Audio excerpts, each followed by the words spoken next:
नमस्कार मित्रांनो, आपल्या यूट्यूब चॅनलवरती तुम्हा सर्वांचं पुन्हा एकदा स्वागत। लोकसभा, विधानसभा, महापालिका, जिल्हा परिषद, नगरपंचायत या निवडणुका झाल्यानंतर आता राजकीय वातावरण स्थिर होताना दिसत आहे।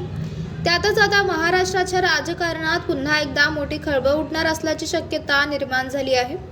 उपमुख्यमंत्री एकनाथ शिंदे हे लवकरच ठाकरे गटाला मोठा धक्का देण्याच्या तयारीत आहेत। उद्धव ठाकरे यांच्या शिवसेनेला धक्का देण्यासाठी आता शिंदेंनी खासदारांवर लक्ष केंद्रित केले आहे।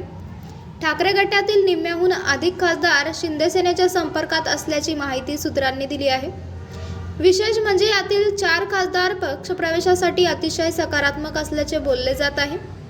नुकतेच एकनाथ शिंदे यांनी दिल्लीवारी केली। या दिल्ली दौऱ्यात एकनाथ शिंदे यांनी पंतप्रधान नरेंद्र मोदी यांची भेट घेतली। या भेटीत केवळ राज्यातील विकास कामांवर चर्चा झाली नसून आगामी राजकीय रणनीतीवर चर्चा करण्यात आली। यावेळी आगामी काळातील राजकीय रणनीती कशा प्रकारे आखल्या जातील यावर चर्चा करून त्यावर शिक्कामोर्तब करण्यात आले। सूत्रांनी दिलेल्या माहितीनुसार एकनाथ शिंदे यांनी ठाकरे गटातून संपर्कात असलेल्या खासदारांची संपूर्ण यादीच पक्षश्रेष्ठींना सादर केली आहे।